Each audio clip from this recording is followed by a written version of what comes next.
그 공부 처음 하신 분들 입장에서 봤을 때는 공부가 양도 많고 알아먹는 것도 별로 없어가지고 힘들어요. 앉아있기가 힘들어. 막 뛰어내리고 싶어.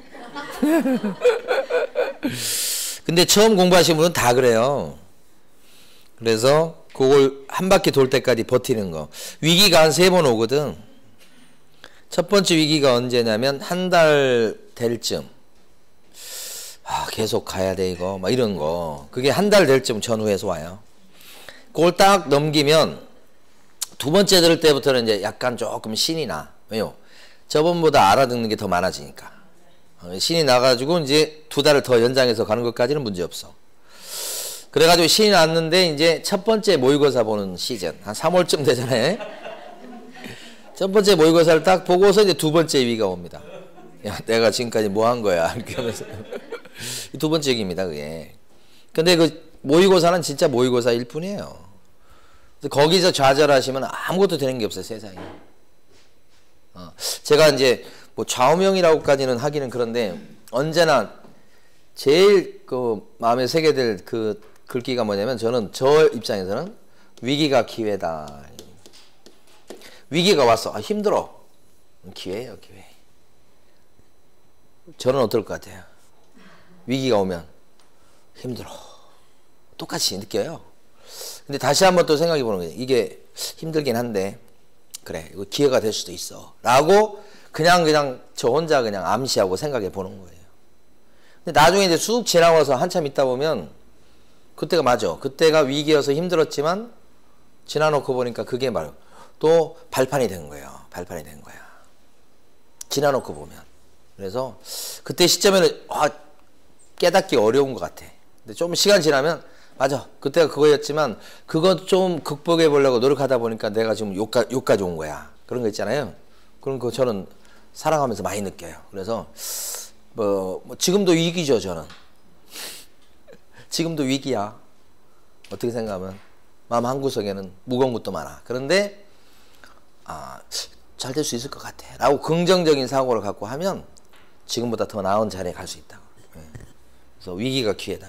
우리 애기들한테도 한마디로 제일 좀 이렇게 좌우명 같은 걸로 삼을 게 뭐냐 하면 딱 뭐 의심의 여지 없어. 이거예요. 위기가 기회다. 거기 마음먹게 달려 있어요. 그 제 아는 어떤 부동산 사장님은 뭐 좀 자력이 있어요. 근데 부동산 공부하실 때 되게 힘들게 공부했어요. 그러니까 잘 정착도 못하고 학원에서 보면 그냥 나올 때는 엄청 잘 나와. 근데 한 번 안 나오면 또 계속 안 나오고 막 이런 스타일 있잖아요. 그리고 학원에서도 자기가 무슨 회장이나 이런 걸 해야 돼. 소외당하면 못 참아 막. 그런 성질이에요. 그런 성격의 소유자예요.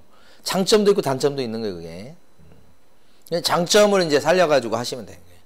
이번에 엊그제 전화 통화했는데 다른 것 때문에 질문 오셨어. 문자 오고 막 전화 통화했는데 무슨 한양대학교 무슨 부동산 석사 과정인가 뭐 어디 들어갔다는 거야. 석사인지 뭔지 하여간 뭐 들어갔어. 한양대학교래. 근데 갔는데 거기서 그 모임에 회장 하더라고. 회장 아니면 안 해, 그분은. 그런 성격의 소유자예요.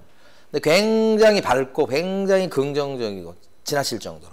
근데 작년에 이제 처음 부동산 사무실 차려가지고 쭉 했는데 작년 매출이 6억에서 한 7억 정도. 매출이. 근데 대부분 매출이 어디서 나오냐면 분양에서 왔대. 분양 대행을 한 거예요. 법인을 차려갖고 분양 대행을 했는데 그 분양 대행에서 매출이 많이 올라온 거예요. 뭐 중개 사무실도 하지만 중개법인도 차리고. 중개법인 차려가지고 중개법인도 갖고 있는데 이번에 이제 내년 계획을 얘기하는데 내년 계획은 이제 분양 여기서 뛰어넘어서 시행을 하겠다는 거야. 그러면 시행해서 건물 지어서 분양도 하고 중개도 하고 세무 상담도 하고 법률 서비스 제공하려고 변호사 고용해놨고 법무사 고용해놨고 세무사 고용해놨고 다른 부동산도 연결시켜놨고 그러고 앉아있더라고. 그리고 시행사 그 돈 조달해가지고 만들어놨고. 근데 그 시행하려고 하는 건 뭐냐면 오피스텔이에요. 오피스텔인데 우리 배웠던 그 주거용 오피스텔 있죠. 원룸 말고 방 3개짜리. 그게 거의 준 아파트처럼 취급돼가지고 가격도 많이 올라가고 그다음에 인기도 많은 거예요. 그래서 이제 그 시장 거기에 맞춰서 내년에 안양하고 어디 한 군데 더 있는데 거기다가 이제 시행하려고 계획을 짜고 있더라고. 그러니까 이거 말씀드린 이유는 뭐냐면 여러분 자격증을 따셔서 미래에 할 일들이 많이 있다고요. 중개업 이것만 있는 게 아니라고요. 그러니까 부동산 하신 분들이 성공하신 분들은 다 나중에 가면 중개업을 벗어나서 분양 더 나가서 시행 쪽으로 많이 가요. 돈이 많이 되니까. 나중에 보면 이 중개업은 이건 푼돈이 되는 거예요. 그래서 여러분들 그렇게 꿈을 가져보시고 그랬을 때 여러분들이 시험 공부하시면서 그런 희망을 가졌을 때 위기를 힘든 것을 이겨낼 수 있는 거예요. 그래서 이겨내 보시라고. 지금 보니까 처음에 옛날에 막 시작했을 때 나오셨던 분들 중에 안 나오고 계신 분도 계셔. 그래서 이제 그분들은 좀 힘드시니까 또 그런 것도 있죠. 포기하려나. 포기하면 바로 거기서 끝이에요. 근데 그걸 갖다가 의지를 갖고 이겨내고 자꾸 적응하려고 하면 넘어설 수 있는 거예요. 넘어설 수 있는 거예요. 넘어서려고 생각을 의지를 가지느냐. 아니요. 아유 포기하면 아무것도 이루어지는 게 없어요. 지금 저기서 동영상 듣고 계신 분 중에 그런 사람이 혹시 있다면 힘을 내시고 여러분들은 벌써 힘내신 분 아니에요? 그러니까 뭐 그럴 수 뭐 말씀드릴 필요가 없는데 저기 계신 분들 밖에서 우리 부원장님하고 얘기하면서 그런 분들 옆에 혹시 그런 분 계시면 나와 같이 하자 이렇게 같이 이렇게 가게끔 한번 연락도 해보시고 왜 안 나와 이렇게 하면서 밥 사줄게 나와 이렇게 해보시기 바랍니다. 자 이제 어디 가실 거냐면 그 세 번째 고비도 말해줘야 세 번째 고비는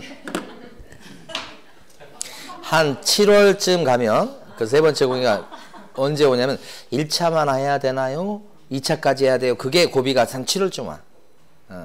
공부를 했는데 1차, 2차까지 하려고 하니까 2차 점수도 잘 안 나오고 막 그러니까 2차 포기하려고 하는 심리가 드는 게 한 7월쯤 돼요. 그래서 그때 이제 1차만 하랍니다 해서 돌아서신 분들이 계시거든. 한 100일 정도 남겨놓고. 거기가 한번 또 세 번째 위기야. 그러니까 한 해 뭐 2차까지 한다는 게 그렇게 쉬운 일만은 아니에요. 그러니까 중간에 가면 그 고민을 반드시 하게 돼 있어요. 제가 지켜보면. 그래서 그 고비를 넘기시고 2차 과목들의 공부 양은 적어요. 여러분 생각보다. 교재는 두꺼워도 공부 양은 적거든.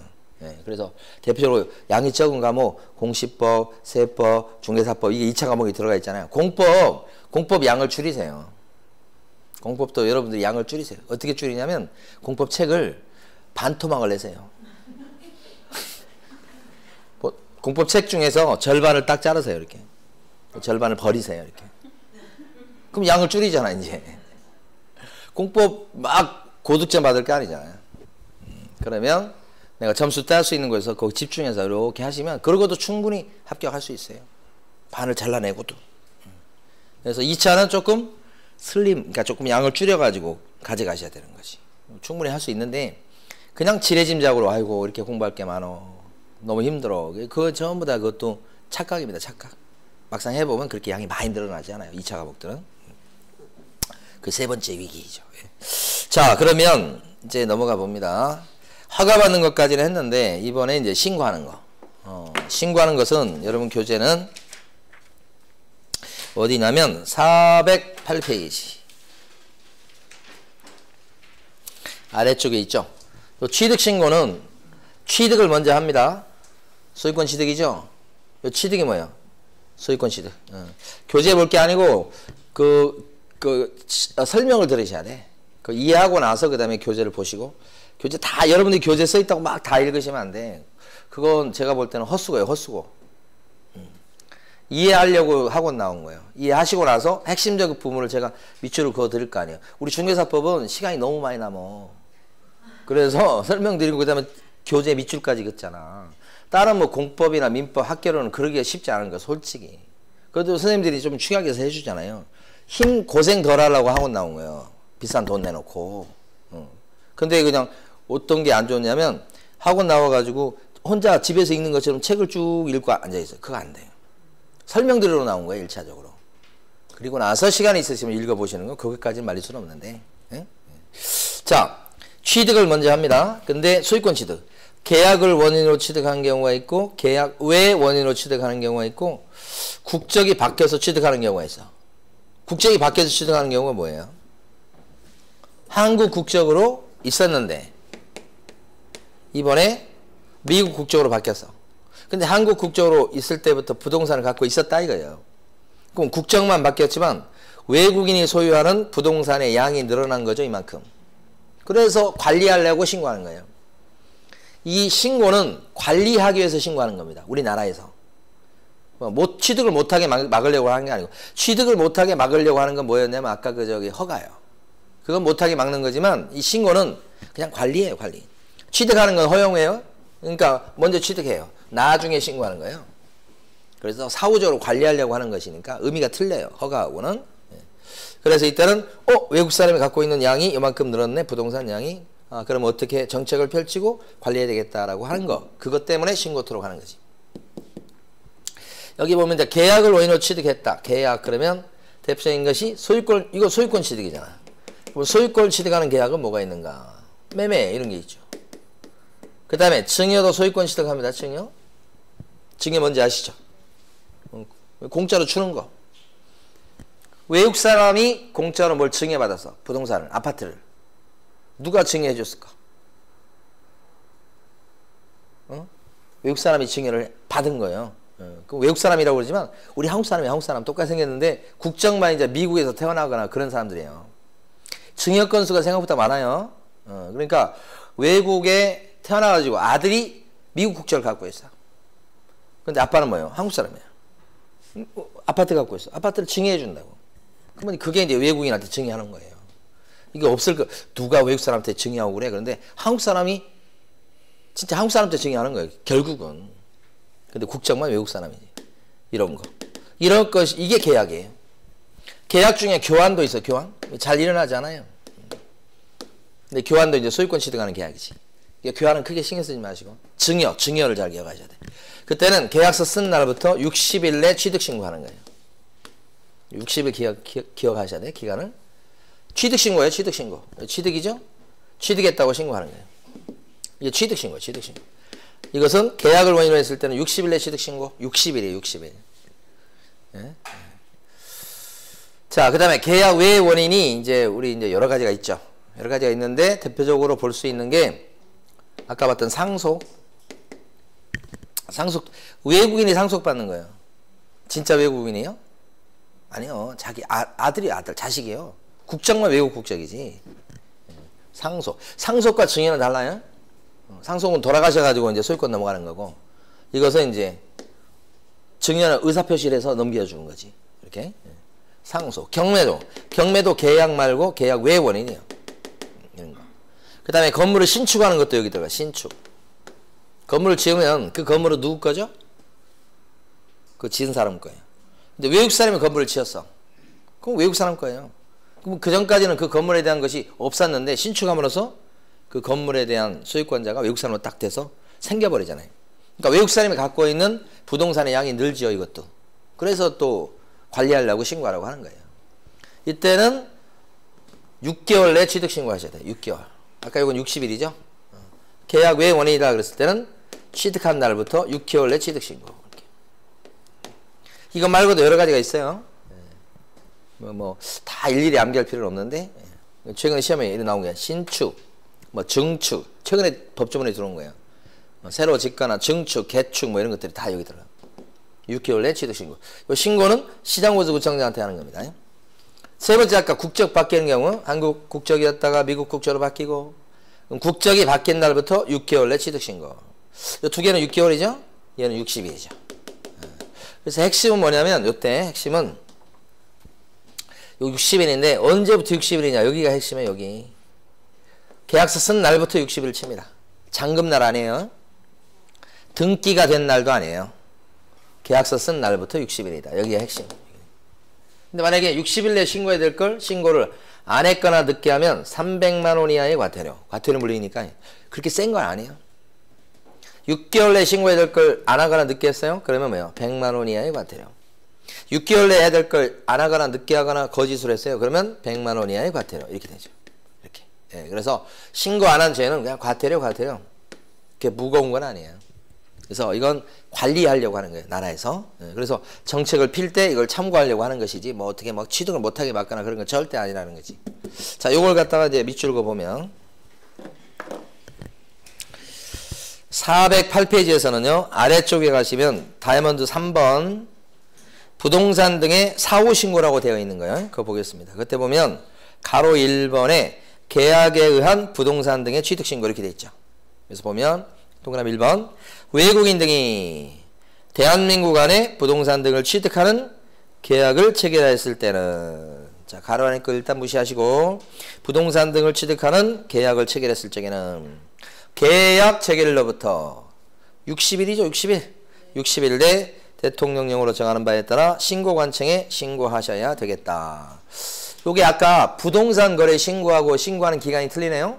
부동산 거래 신고는 며칠 내? 30일이지. 그렇죠? 그래서 부동산 거래 신고하고 잠깐 그거 구별해 주셔야. 요것은 30일 내 신고. 외국인 특례에 따른 취득신고는 이렇게 쓸게요. 외국인 특례에 따른 취득신고는 60일이네. 이렇게 되죠. 요 기간 차이가 있죠. 그래서 바뀌면 안 되겠습니다. 부동산 거래 신고는 토건 공지에 대해서 뭐 했을 때 매매 딱 매매. 예. 근데 여기는 토건 공지 그다음에 뭐예요? 소유권 취득이다. 이렇게 크게 구별하는 걸 크게 알아두셔야 돼요. 공부할 때는 세부적 내용보다는 크게 이렇게. 그래서 거기 보면 이제 셋째 줄까지 밑줄 그었습니다.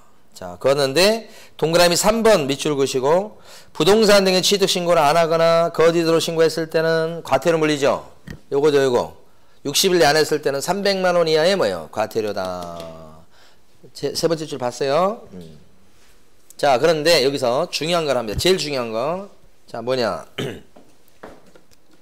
여기 보시게 되면 매매가 들어가 있습니다. 매매. 그러면 토건 공지에 대해서 외국 사람이 매매를 했다. 그러면 이것도 소유권 취득이긴 한데 그 외국 사람은 외국인 특례에 따른 취득 신고하기 전에 토건 공지 매매니까 외국 사람은 부동산 거래 신고를 먼저 하셔야 됩니다. 뭐일 때요? 매매. 이때는. 그러니까 외국 사람도 실거래가 신고해야 되는 거예요. 토건 공지에서 매매했어요. 그러면 외국 사람은 이걸 해야 돼. 그런데 아까 이거 외국인 특례에 따라서 취득 신고를 여기도 하고 이것도 하고 이것도 해야 되는데 신고하도록 하는 이유가 뭐죠? 외국 사람이 얼마나 부동산을 갖고 있는지 통계 뽑는 거야. 통계. 근데 벌써 여기 할 때 외국 사람이다 그러면 그 부동산 거래계약 신고서에서 외국 사람일 때 체크가 돼서 통계가 여기서 잡혀요. 외국 사람일 때는. 그러니까 따로 이걸 할 필요가 없어요. 이거 너무너무 중요한 거예요. 이거 하게 되면 이건 적용이 없어요. 요때 이미 통계에 잡히니까 그래요. 그래서 거기 보면 아까 그 가로 아래 거 안 읽고 넘어간 거 있잖아요. 그거 보도록 합니다. 둘째 줄에요. 첫째 줄 끝에 부동산 거래 신고를 하는 계약은 뭐예요? 제외한다라고 돼 있죠? 그렇잖아요. 그러니까 매매 계약은 빠진다는 거죠. 여러분들이 그걸 눈으로 확인해 보는 게 좋겠어요.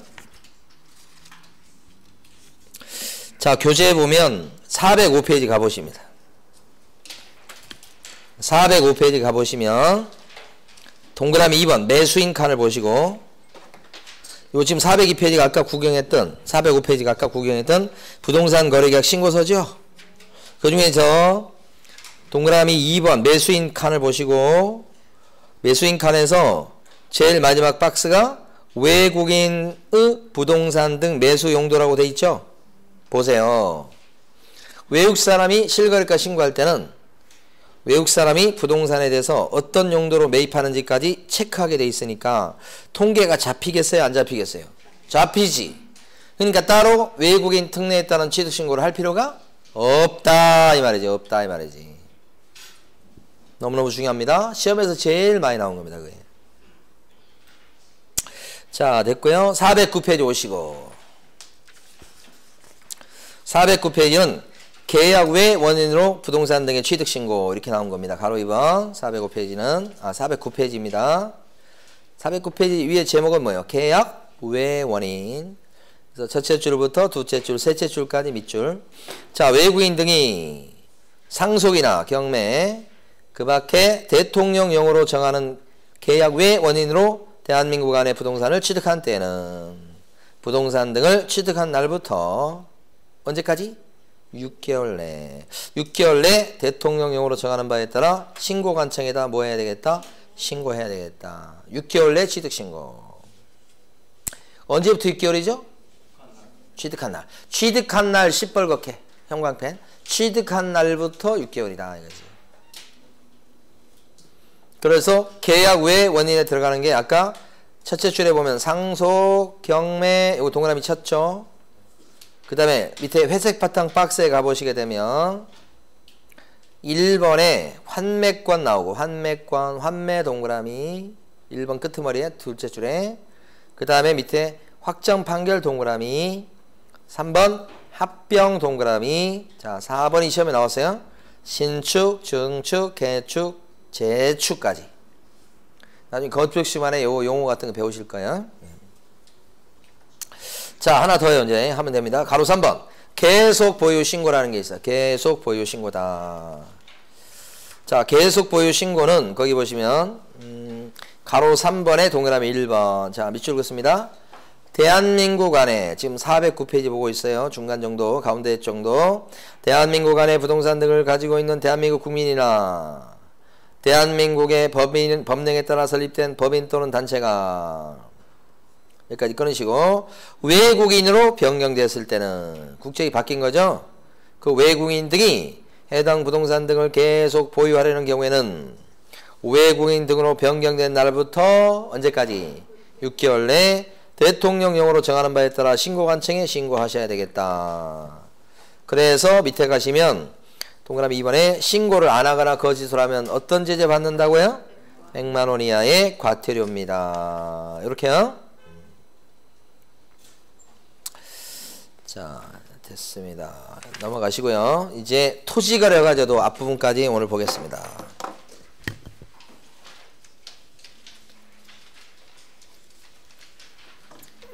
토지거래가제도는 414페이지에 있습니다.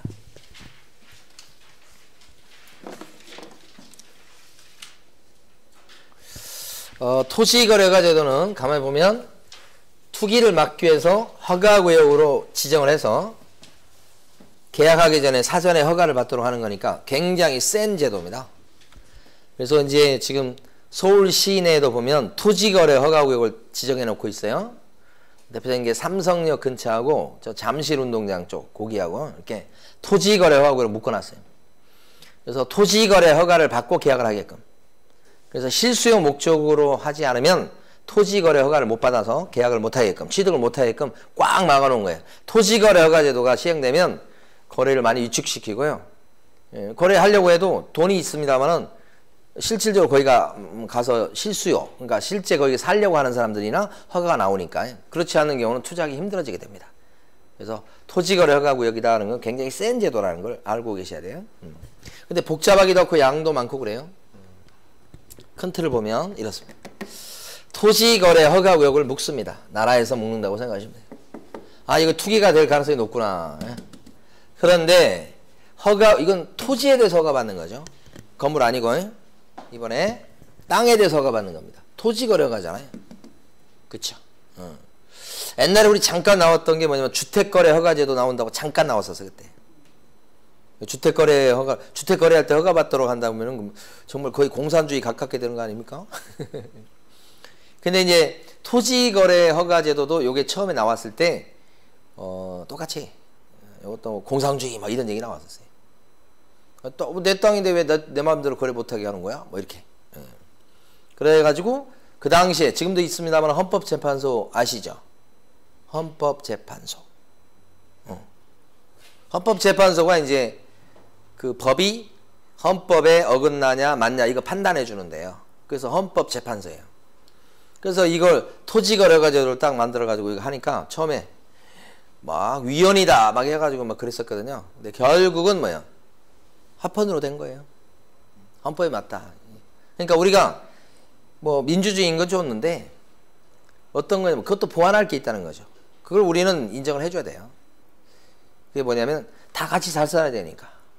그래서 전체 나라를 위해서 이제 개인한테 좀 그 제약을 가하는 거죠. 너 땅이지만 그런 거 되게 많습니다. 사실은 우리 알게 모르게. 그러니까 우리가 막 생각하는 것만 있다고 생각하시면 안 되고. 사실은 내 땅에다가 나는 여기다 모텔 짓고 싶어. 나는 모텔 할 거야. 내 땅인데 왜 나라가 못하게 해? 그런 식으로 따지면 안 되죠. 나라에서는 어떻게 했어요? 그 땅을 여기는 모텔 지을 수 없는 땅이라고 딱 정해놨잖아. 그럼 모텔 못 짓는 거예요. 자기 땅이어도. 그걸 여러분들이 용도지역이라고 해서 배우시잖아. 그죠? 그러니까 그것도 다 나라에서 규제하는 건데 그 민주주의라고 하는 게 자기 마음대로 하는 게 민주주의는 아니에요. 자유민주주의가. 원칙은 그렇게 되지만 전체적으로 나라 전체로 잘 살기 위해서 뭐예요? 규제하는 것도 규제하는 거란 말이에요. 그거 되게 많아요. 그건. 그래서 무슨 규제만 들어가면 다 공산주의라고 하고 그냥 빨갱이라고 그럴 게 아니고 우리 현대사회에서는 그런 게 다 필요. 그거 없으면 다 잘못하면 나라 망하는 거예요. 왜냐면 그렇게 해가지고 빈익빈 부익부 현상이라는 것은 제가 생각할 때는 지구 끝날 때까지 없어지지 않을 거거든요. 빈익빈 부익부는. 근데 그게 심하다면 이제 그때는 그 평화로운 상태가 아니고 폭동이 일어날 수 있습니다. 우리 잘 인식을 못하지만 갈 때까지 가면 더 이상 출구가 없으면요. 방법은 그것밖에 없는 거예요. 그거 일어나지 않도록 하려면 어떻게? 못 사는 사람도 자꾸 많이 보태줘가지고 어느 정도 살 수 있게 만들어줘야 됩니다. 그래야 재산 많고 잘 사는 사람도 평화롭게 살 수 있는 겁니다. 다 막 힘있고 능력있고 그러니까 능력 있는 사람 있겠죠. 다 마음껏 다 취득할 수 있도록 해놓으면 못 사는 사람이 또 엄청 많이 생기는 거예요. 그러면 이 나라 존립 자체가 위험해지는 겁니다. 이 잘 사는 사람들은 그걸 꼭 생각해야 됩니다. 그러니까 미리 그런 일이 안 생기게끔 미리 좀 배분을 해서 좀 같이 잘 살고 그러면 다 평화롭게 살 수 있고 자기의 부를 영원히는 좀 그렇지만 길게 유지할 수 있을 텐데 욕심을 더 부리죠. 더 뺏어오고 내가 더 부자 돼야 되고 그러면 더 빨리 망합니다. 근데 그런 생각을 부자들이 할까 모르겠어요. 그런 생각을 해야 되거든요. 근데 사람은 가만히 보면 그렇게 합리적인 사람보다 욕심에 이기적인 욕심에 충만한 그런 사람들이 대부분이에요. 그래서 그건 어떻게 제어가 안 될 거예요. 그럼 나중에 가면 극단적으로는 그 상황이 올 수도 있어요. 그리고 나서 이제 한번 뒤집어져야 또 새 시대가 열리는 거예요. 사람은 우리가 원튼 원치 않든. 예. 그럼 그거 막으려면 우리가 미리미리 예상을 해가지고 분배를 잘해야 됩니다. 분배를. 그런 제도 중에 하나가 토지거래가 제도죠. 예. 이런 게 있어 놓으니까 규제를 그나마 하는 거예요. 제일 안 좋은 게 뭐냐면 능력껏 자기 능력껏 뭐 한다는 거예요. 그것도 한계가 있는 겁니다. 사람마다 능력이 틀린데 어떻게 능력대로 다 해. 그러면 그게 공정한 게 된 게 아니죠. 능력이 좋은 사람도 있고 안 좋은 사람도 있는데 안 좋은 사람들은 자꾸 보태줘야 되고 좋은 사람들은요 너무 그냥 나대지 못하게 조금 눌러야 되고 이런 게 공정한 사회가 되는 거지. 자, 이 토지거래가 제도요. 허가 구역에 대해서 이걸 나라에서 정합니다. 그 다음에 두 번째는 그 땅의 면적이 덩어리가 커야 돼요. 기준 면적을 초과한다 이거예요. 두 번째는. 그러니까 조그만 땅에 대해서는 그렇게 규제할 필요성을 못 느껴요. 그러니까 투기 가능성이 있으려면 어느 정도 면적이 돼야 된다는 거예요. 그건 이제 그때마다 또 정합니다. 이건요. 그러니까 이건 가변성이 굉장히 큰 겁니다. 이거. 그다음에 세 번째는 소유권, 지상권을 건드릴 때 토지거래 허가를 받는 겁니다. 소유권만 안 나왔죠 지금. 지상권도 있죠. 그게 특징이에요. 아까 외국인 특례는 어떻습니까? 소유권, 취득이죠. 여기는 뭐예요? 뭣도 들어가요? 지상권까지 들어가니까 규제가 더 센 거예요. 지상권이 뭐죠? 남의 땅을 이용하는 거죠. 자기 땅도 아닌데 이용할 수 있는 권리가 지상권이죠. 등기하죠. 근데 이 지상권 기간이 굉장히 길어요. 뭐 30년 이렇게 해봐요. 30년. 그러면 제가 땅 주인이에요. 근데 지상권 설정을 합니다. 30년 했어요. 지금 30년 뒤는 제가 몇 살이에요 도대체? 생각을 해봐야 되는 거예요. 그럼 그때까지 내 땅이지만 내 맘대로 사용하지 못하고 죽는 거라고요. 대신 뭐 땅세는 받겠지. 땅세는 받겠지만 내가 원하는 대로 사용하지 못하게 되니까 거의 소유권의 상당 부분을 뺏긴 거예요. 사실은. 그러니까 소유권에 버금가는 권리가 지상권입니다. 소유권에 버금가는 권리예요. 그래서 두 가지를 규제하는 거예요. 소유권하고 지상권. 이 세 가지 경우에 일단 허가구역으로 막을 지역, 그 다음에 땅덩어리가 커야 돼, 그 다음에 소유권, 지상권 건드릴 적에 규제하는 거예요. 어떻게 규제하느냐? 허가 받고서 계약서 쓰라는 거지. 관청에서. 그래서 허가 받으려면 허가 신청을 넣어야 되겠죠. 그럼 관청에서는 이 관청이라고 하는 것은 시장군수구청장이에요. 우리 가장 일선 행정관청은 시장군수구청장이에요. 그러면 동사무소나 이런 데는 뭐예요? 읍사무소 이런 데는 뭐예요? 그냥 그 출장소 같은 개념이에요. 응? 우리 주민들 편의를 위해서 그냥 이렇게 하나 더 놓은 거지. 제일 일선 행정관청은 제일 밑바닥의 행정관청은 시장군수구청장이에요. 거기에 발 역할을 하는 것이 팔다리 역할을 하는 것이 이제 읍사무소, 면사무소, 동사무소 이런 데가 하는 거고 원래는 제일 아래쪽에 행정관청은 시장군수구청장이에요. 그러니까 시장군수구청장한테 허가를 내고서 계약해라. 그런데 허가 신청이 들어갔을 때 여기서 따져보죠. 투기 가능성이 있다 그러면 허가 안 내줘버려요. 보니까 이 사람 들어가 살아? 뭐 투기 가능성이 없다고 보여. 그러면 그때는 허가를 내줘. 이렇게 된 거죠. 이 사람이 농사 짓겠다고 하는데 보니까 그 지역에 살아. 그리고 보니까 농사 지을 계획도 단단해. 허가 내주죠. 근데 외지인이 와가지고 허가구역인데 나 이거 농사 짓겠소. 집까지 몇 킬로냐면 200킬로야. 그러면 진짜 그 농사 짓겠다는 말을 갖다 믿기가 좀 힘들잖아요. 그래서 법적으로 봤을 때 그랬을 때는 허가 안 내줘버립니다. 그것도 다 세부적으로 지침이 다 있습니다. 우리가 그냥 대충 해서 하는 게 아니고 그 나름대로 다 지침이 다 있으니까 거기에 맞춰서 나갈 것 같으면 나가고 안 나가는 경우도 많죠. 근데 요게 있어요. 이게 뭐냐, 허가 신청이 딱 들어왔을 때 그 땅에 대해서 둘이 지금 허가 신청이 들어왔다는 얘기는 파는 사람 사는 사람이 있다는 얘기 아닙니까? 그런데 제3자한테 우선권을 주는 거예요. 도로공사 이런 데다가 보니까 도로공사가 그 땅을 필요하대. 그러면 나라에서 시장군수구청장이 뭐라 그래? 야, 도로공사가 그 땅 필요하다니까 너 땅 주인 도로공사하고 한번 협상해봐. 도로공사하고 협상해서 팔 수 있으면 팔고 한번 기회를 주어보는 겁니다. 제3자한테 필요하다는 사람한테. 여기는 공공기관이 많이 들라들어요. 그러니까 둘이 거래하지 말고 토지주택공사하고 한번 얘기해봐. 이렇게 돼버린 거예요. 이게 선매예요, 선매. 먼저 산다는 뜻이지. 셋 중에 하나의 결론이에요. 이게 토지가 여러 가지도 전체 틀이에요. 그걸 하나씩 보는 거예요. 그러면 끝나는 거예요. 자, 그러면 일단 제일 처음에 허가구역 지정부터. 허가구역 지정은 투기 가능성 있는 땅을 이제 묶는 거예요. 그 누가 지정하죠? 지정하는 사람은? 허가구역을 지정하는 사람은 국토교통부 장관이 지정하거나 또는 시도지사가 지정해요. 아까 허가를 내주는 데는 어디였다고 그랬어요? 아까 제일 아래쪽에 관청인 시장군수구청장인데 허가구역을 묶는 지역은 윗선이에요. 윗선.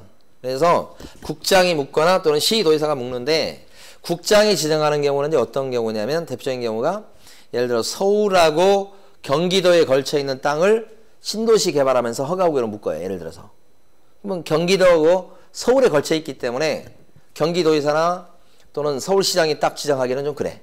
그 윗선이 누구예요? 국장. 이렇게 지정하는 거지.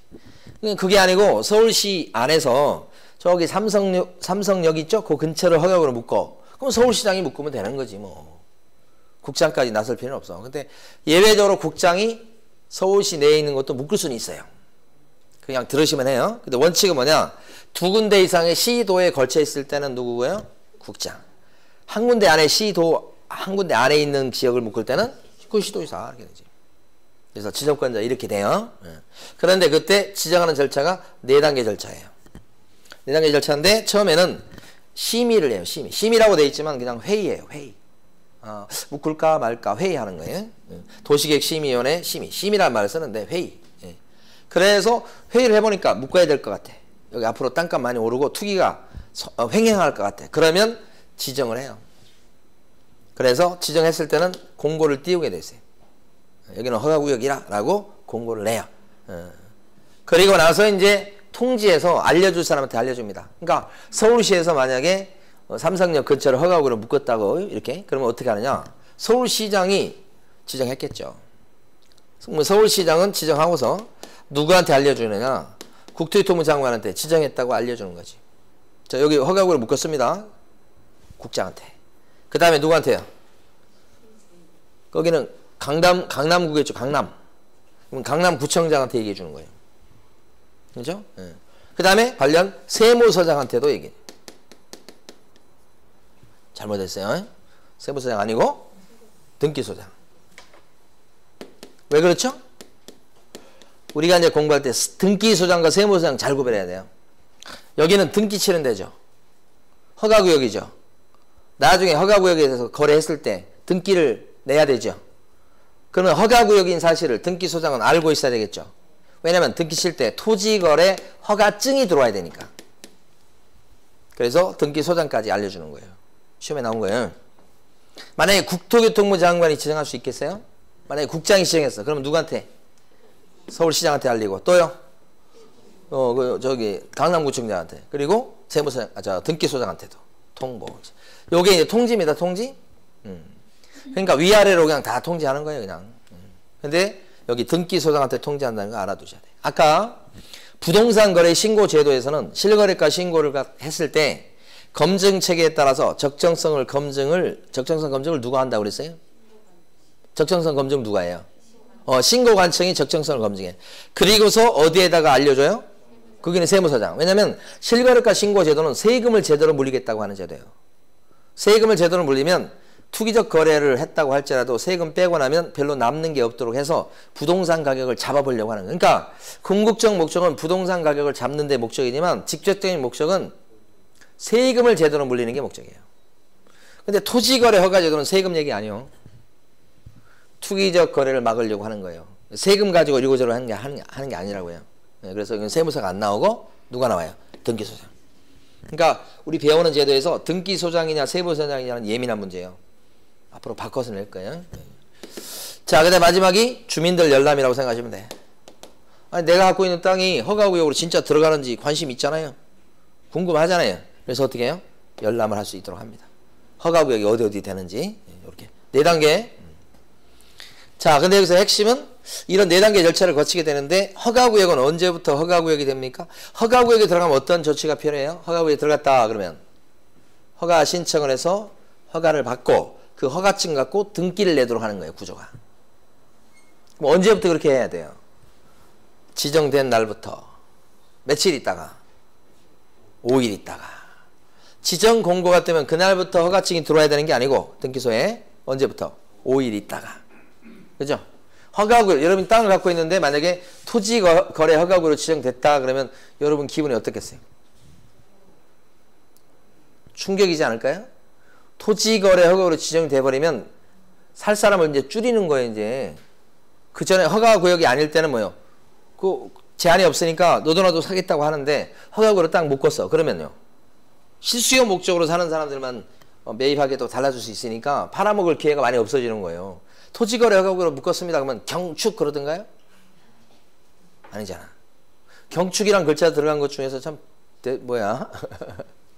제일 웃긴 것 중에 하나가 뭐냐면 정밀 안전진단 통과.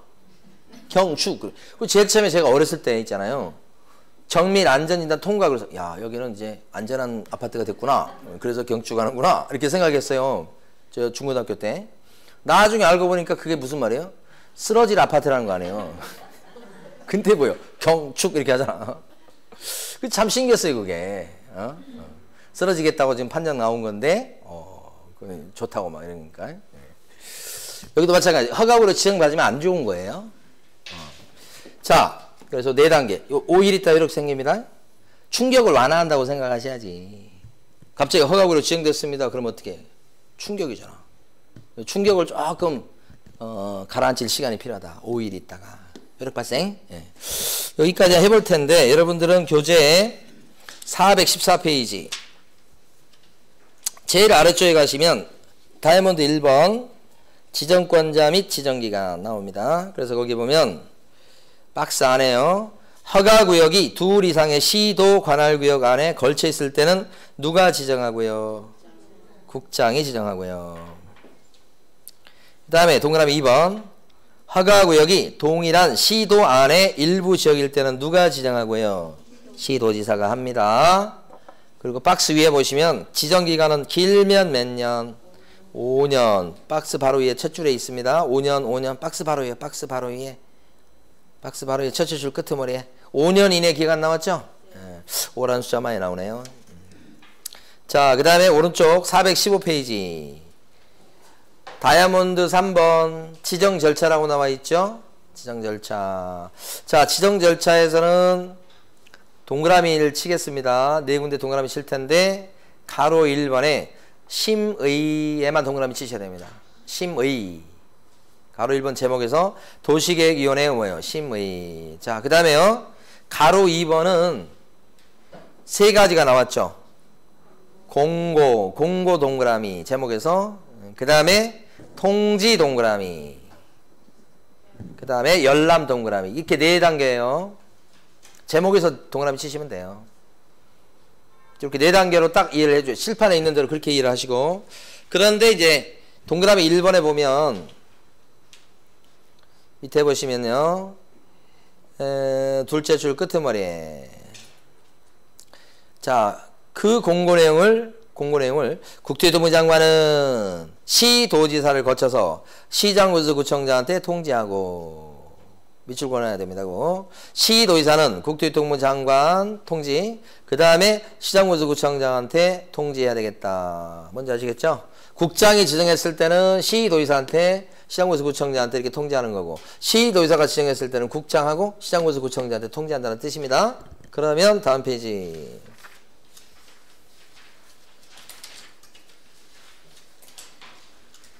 동그라미 2번 있죠? 동그라미 2번. 통지를 받은 시장군수구청장은 지체 없이 그 내용을 허가구역을 관할하는 등기소장한테 통지. 마지막 어디한테 통지요? 등기소장. 누가요? 시장군수구청장이. 그러니까 막 글로 써놓으니까 복잡한 것 같은데 요거 하나 딱 기억하시면 되잖아요. 국장, 그 밑에 시도지사, 그 밑에 시장군수구청장. 그런데 시장군수구청장은 누구한테 통지해요? 등기소장. 등기소장 별표, 형광펜 이렇게.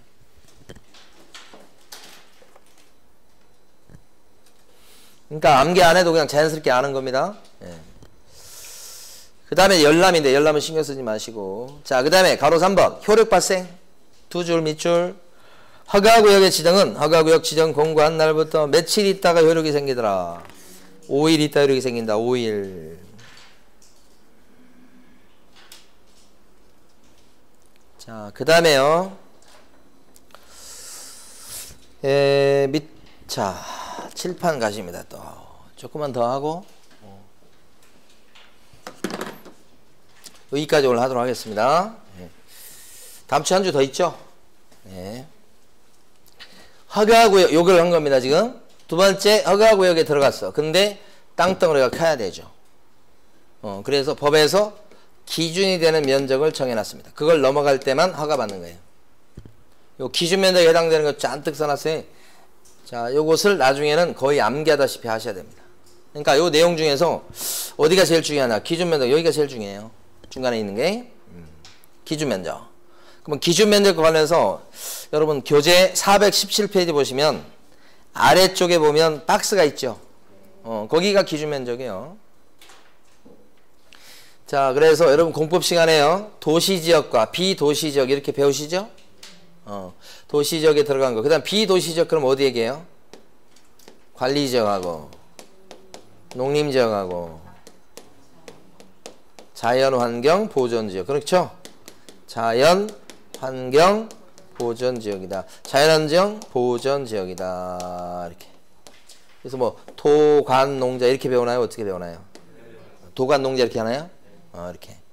그래서 여기가 이제 비도시지역이에요. 비도시지역 이렇게. 도관농장 이렇게. 땅의 신분을 얘기하고 땅 투자하실 때는 이 용도지역이 제일 중요해요. 그래서 도시지역은 이미 개발이 어느 정도 완료된 거죠. 도시지역인데 이제 땅의 신분이라고요. 좀 개발이 안 된 지역이 하나 남아있는 지역이 있죠. 뭐예요? 도시지역 중에 보면 여기 주거지역도 있죠. 상업지역, 공업지역, 뭐예요 또? 녹지지역. 녹지지역을 특히 자연녹지를 많이 투자한단 말입니다. 요건 앞으로 개발 여지가 있는 땅이죠. 이렇게. 그 다음에 이제 아직 지정이, 용도지역이 지정이 안 된 지역도 있을 수 있죠. 그래서 기준면적 보면 주거지역 같은 경우는 180제곱미터 초과. 180제곱미터 초과. 그러면 허가 받는 거예요. 땅이, 면적이. 상업지역은요. 200 초과. 이때 200 안 나와요? 200 나오죠? 거기서 이하, 거기 이하라고 되어 있는 거 뭐예요? 우리 교재에서는 200제곱미터 이하는 허가 안 받습니다. 이렇게 했죠? 우리는 그렇게 생각하지 말고 우리는 지금 허가 받는 쪽으로 적극적으로 생각을 해 주셔야 돼. 허가 안 받는 거 갑자기 생각을 허가 안 받는 거다. 이렇게 하면 안 받으니까 이거 넘어가면 허가 받아야 돼. 허가 받는 쪽으로 우리가 하고 있잖아요. 지금. 방향이 허가 받는 쪽으로 우리가 인식을 하려고 하는데 갑자기 이건 필요 없어요. 허가 필요 없어요. 이렇게 나오면 이게 이게 잘 매치가 안 된다. 그러니까 우리는 이렇게 돼 있어도 어떻게 이해하셔야 돼?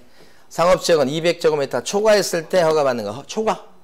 생각을 그렇게 바꿔주세요. 그 다음에 공업지역은요. 660제곱미터 넘어가면 허가받는 거예요. 녹지지역은요. 100제곱미터 초과했을 때 허가받는 100. 예. 그런데 가만히 보면 이 녹지지역은 주거지역은 180 넘어가면 허가받는다고 그랬잖아요. 아무래도 이런 공업지역보다 여기가 땅값이 비싸겠죠.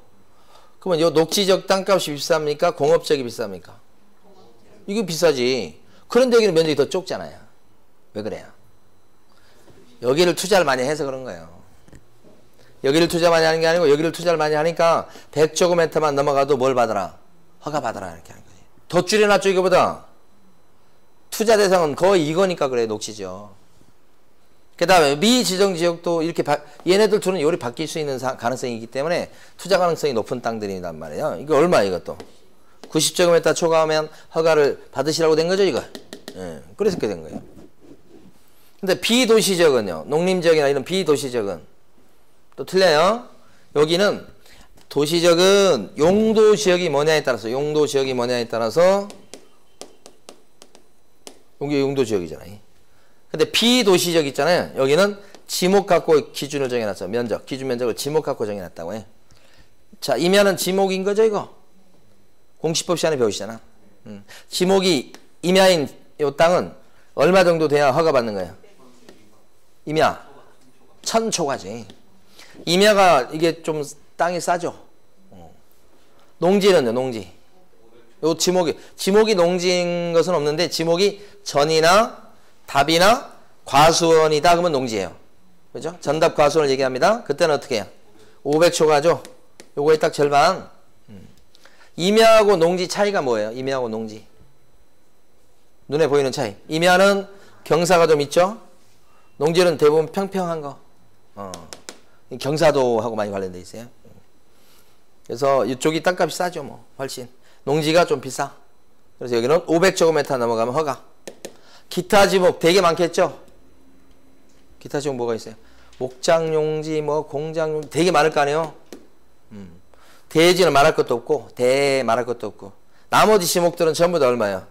또 요거의 절반입니다. 250초가. 그럴 때 허가 받는다 이거지. 나중에 시험에 나올 때 응용 사례로도 많이 나올 수 있어요. 이건 내려면 충분히 많이 낼 수 있으니까 공부할 때 어디가 중심이라고 생각하셔야 되면 여기를 자꾸 읽어보셔야 돼요. 여기를 자꾸. 기준면적 거의 암기하다시피. 예. 그래서 거기 지금 가로 1번 기준면적 나온 거 있죠? 거기가 굉장히 중요해요. 거기가 별표 치시고.